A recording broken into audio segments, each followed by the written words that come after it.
Salut les investisseurs et bienvenue sur le macro crypto du 28 octobre 2024. Déjà pour commencer, félicitations à tous ceux qui ont réussi à tenir leur position. On est enfin de retour aux 70 000 $ sur le haut de range du Bitcoin qui dure depuis maintenant plus de 6-7 mois, depuis le mois de mars en fait.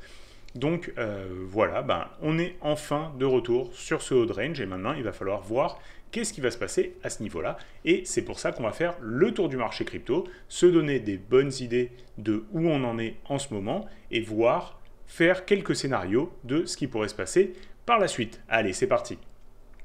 Pour commencer, on va regarder quelques indicateurs fondamentaux du Bitcoin. Comme d'habitude, donc on a le MVRV Z-Score qui, lui, reste plutôt bas malgré la nouvelle hausse qu'on vient d'avoir. Donc la précédente fois où en fait on était allé chercher ce ratio très élevé de quasiment 3 sur le MVRV ratio, c'était en fait au plus haut au mois de mars, avril, quand on avait atteint les 72 000 $. Et depuis, en fait, ce ratio n'a fait que baisser, ce qui nous indique qu'il y a eu des accumulations pendant cette période de stagnation, alors que le prix n'a fait que d'osciller, voire de légèrement baisser. Pour ce qui est du NUPL, on est toujours en fait sur des niveaux qui sont assez élevés, ce qui nous indique tout simplement que les holders tiennent leurs profits et n'ont pas fait des prises de profit significatives depuis en fait le mois de mars. Et pour ce qui est du SOPR, on va regarder un petit peu les résultats un petit peu plus proche du présent. Et cet indicateur, ce qui nous indique, c'est que quand la courbe est en dessous des 1, les 1 qui sont représentés ici par ce trait un petit peu plus foncé que les autres, eh bien, alors, en fait, tout ce qui est en dessous, ça représente des bitcoins qui ont été revendus à perte. Et tout ce qui est au-dessus, des bitcoins qui ont été revendus à profit. Ce qu'on peut voir, c'est que depuis qu'on a commencé à approcher le niveau des 70 000 $, on a eu des prises de profit, donc c'est plutôt des holders de court terme qui commencent à prendre des profits sur leur position. Mais contrairement à ce qu'on a pu voir en fait ici sur le pic qu'on a eu au mois de mai et ici sur le pic qu'on a eu au mois de mars, c'est que le prix, il continue de monter malgré ces prises de profit. Et donc ça, c'est une configuration qui commence à être plutôt intéressante. Et d'ailleurs, le prix n'est pas retourné sous les 1 depuis ces prises de profit. Maintenant, on va regarder un petit peu ce qui se passe au niveau des holders de court terme. Et en fait, j'avais indiqué dans les précédentes éditions de ce macro crypto que les holders de court terme, ce qu'on voulait voir, c'est une pente un petit peu comme ici, où en fait les holders de court terme sont récompensés avec un prix d'achat moyen qui est sous le prix courant du Bitcoin, ce qui leur donne envie de tenir leur position et d'en acheter plus. Et là, ce qu'on peut voir, c'est qu'on est en train de commencer à rentrer en fait dans cette dynamique où leur prix d'achat moyen il est à 63 500 et en ce moment on est remonté sur les 70 000. Donc ça, c'est aussi une condition qui est plutôt favorable à une continuation haussière. Maintenant, si on regarde les holders de long terme, ça n'a pas changé. En fait, on est toujours au niveau des 25 000 $. Donc, globalement, si un jour on revoit ce prix de 25 000 $, ce sera un bon endroit pour acheter. Mais pour l'instant, on ne va pas vraiment se concentrer là-dessus. Ce qu'on peut se dire simplement, c'est que les holders de long terme, eux, ils sont assis sur des positions qui sont vraiment en fait à profit et qui ne sont pas à risque. Et donc, pour l'instant, ils n'ont pas de raison de s'affoler. Mais par contre, ce qu'il va falloir voir, c'est si les holders de long terme commencent tranquillement à revendre. Maintenant, si on regarde un petit peu ce qui se passe sur les réseaux sociaux, ce que l'on peut voir, c'est que ici, malgré le fait qu'on a quand même un retour sur le haut de range, on a une baisse du volume de tweets sur Bitcoin. Donc ça, c'est aussi quelque chose de plutôt intéressant qui est un petit peu à l'encontre de ce qu'on pourrait penser. Ça n'a pas attiré en fait plus d'attention que ce qu'il faut sur le marché.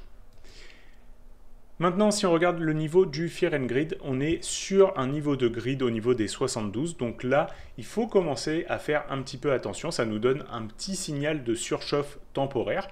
Il faut quand même noter qu'on n'est toujours pas retourné dans l'extrême grid alors que ça avait été le cas sur toutes les précédentes fois où on était revenu sur le haut de range. Donc là, peut-être qu'on a encore un petit peu de possibilité d'aller dépasser le haut de range, mais je serais quand même plutôt prudent avec un breakout qui pourrait en fait nous faire un fake out. Donc ça, c'est quand même quelque chose que j'ai envie de tenir à l'œil. Moi, ce que j'espère, c'est que en fait, vraiment, il va y avoir des personnes qui vont shorter la montée, ce qui va permettre de fueler la montée. On va expliquer ce concept un petit peu par la suite. Au niveau des ETF, eh bien, on est plutôt sur des accumulations, donc ça c'est plutôt bénéfique aussi, ce qui veut dire qu'on a des personnes qui investissent via les ETF qui, elles aussi, sont en train de rentrer sur le marché, et donc ça veut dire que les fonds qui détiennent ces ETF sont obligés d'acheter des bitcoins sur le marché, ce qui peut nous aider aussi à avoir une hausse. Maintenant, si on regarde sur Ether, là par contre le constat est bien différent puisque sur les 2 dernières sessions, on a eu plutôt des sorties d'Ether, des ETF, et donc ça c'est pas super bull pour l'Ether, mais on peut quand même constater qu'il y a une tendance qui commence à se former, comme on l'a vu dans les 2 précédentes éditions, avec de plus en plus d'accumulation quand même d'Ether sur ces ETF. Donc il va falloir continuer à tenir ça à l'œil, mais pour l'instant on n'est pas vraiment dans quelque chose d'extrêmement positif sur l'Ether, contrairement au Bitcoin. Si on regarde au niveau du marché chinois, il n'y a vraiment rien de spécial à signaler, une toute petite achat aujourd'hui de Bitcoin, mais c'est tellement peu qu'on ne va pas considérer ça. Pour ce qui est des niveaux de liquidation, donc déjà, ce qu'on peut voir, c'est que sur les 24 heures, on est allé chercher les niveaux de liquidation plusieurs fois. Et en fait, eh ben, à chaque fois qu'on va les chercher, il y a des nouveaux shorts qui commencent à se créer au-dessus. Donc ça, c'est plutôt pas mal. Par contre, attention, en dessous, au niveau des 68 000, 67-68 000, on a des niveaux aussi à aller chercher pour toutes les personnes qui sont engouffrées en longue un petit peu tardivement sur ce mouvement. Maintenant, si on regarde au niveau de la semaine, ce qu'on peut constater, c'est que là, c'est vraiment sans appel. En fait, à chaque fois qu'on dépasse un niveau, il y a des nouveaux shorts qui rentrent et qui vont se faire liquider. Et en fait, ça nous permet tranquillement d'aller chercher des niveaux de liquidation et de forcer des rachats de Bitcoin sur le marché, ce qui n'arrête pas de faire monter le prix. Et donc ça, c'est la condition dont je parlais la semaine dernière qui pourrait nous apporter un breakout. Et pour l'instant, elle est en train de se mettre en place. Et donc ça, c'est exactement ce qu'on avait envie de voir pour justement être plus bull sur le marché et d'avoir des meilleures chances de breakout. Donc pour l'instant, c'est plutôt gagné à ce niveau-là. Attention quand même, le niveau des 64-65 000 qui doit continuer à tenir. Mais on peut voir que les montants de liquidation sont beaucoup plus faibles en fait que ce qu'on vient d'aller liquider au nord. Et donc ça, c'est plutôt encourageant aussi. Et maintenant, si on regarde sur le mois, eh bien, tu peux voir qu'en fait, on a ces niveaux de liquidation qui sont bien intenses et qu'on est en train d'aller chercher sur ce haut de range. Donc ça, c'est plutôt encourageant. Et on a plein de liquidations qui n'étaient pas là auparavant, qui sont allées se mettre jusqu'à au-dessus des 80 000 $. Et donc là aussi, eh bien, ça peut continuer à nous fueler la montée tranquillement pour les semaines à venir. Maintenant, si on regarde au niveau des Google Trends, eh ben, on peut voir que c'est toujours le calme plat. Donc, ce que ça veut dire, c'est que au niveau de la population générale, donc pas des personnes qui sont déjà dans les crypto-monnaies, qui sont déjà au courant, mais des nouvelles personnes qui voudraient faire des recherches un petit peu sur les cryptos, eh ben, elles ne s'intéressent ni à l'Ether, ni au Bitcoin, ni aux cryptos en général.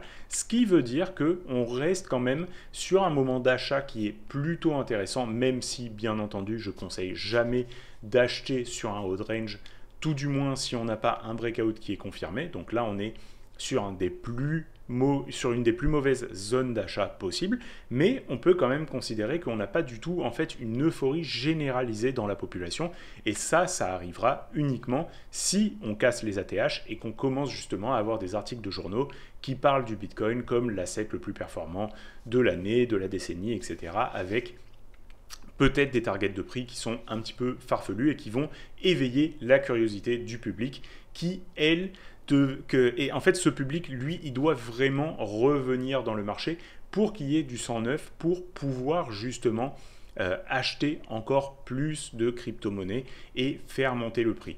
Pour l'instant, on est en fait dans une guerre un petit peu de holder de Bitcoin. Donc, quand moi je vends, c'est toi qui achètes en face. Quand toi tu vends, c'est moi qui rachète en face. Et donc, finalement, il n'y a pas vraiment de nouveaux capitaux qui commencent à rentrer dans le Bitcoin. Donc là, ce qu'on veut voir, c'est des institutionnels qui rentrent et des nouveaux acteurs particuliers qui commencent à rentrer. Et maintenant, on va pouvoir analyser un petit peu les graphiques. Le premier que je voulais montrer, c'est la Bitcoin dominance. J'en ai parlé rapidement sur le Discord aujourd'hui, mais je suis extrêmement étonné en fait de revoir une dominance qui est quasiment dans les 60%. Si tu m'avais dit au début de l'année ou même l'année passée qu'on allait revoir le Bitcoin prendre 60% de part de marché sur le marché des crypto-monnaies, j'aurais jamais pensé que ce serait possible avec en fait la multiplication des altcoins qu'on a, toutes les nouvelles blockchains, tout ce qui est tout l'intérêt dans la DeFi, etc. J'aurais jamais pensé que ça puisse arriver et finalement, eh ben, le Bitcoin l'a fait, donc il reste quand même l'asset majoritaire sur ce cycle. Et pour l'instant, ce qu'on peut voir, c'est que l'intérêt, il est vraiment sur le Bitcoin depuis que les institutionnels commencent à s'y intéresser avec les ETF, etc. Donc vraiment, je pense qu'il continue de... en fait, ce qu'il faut continuer de faire, c'est d'être principalement sur le Bitcoin. Oui, commencer à diversifier dans certaines altcoins qui ont un certain potentiel, il n'y a pas de problème à faire ça, mais quand même avoir une forte pondération de Bitcoin dans le porte-monnaie, c'est très important en ce moment. Tant qu'on ne voit pas la dominance chuter, il n'y aura aucune chance d'avoir une alt saison majeure. Maintenant, si on regarde un petit peu l'Ether contre le BTC, on voit que c'est toujours moche et en fait, il continue à s'enfoncer sous son support. Et là, vraiment, moi, je trouve que ça commence à être vraiment très moche.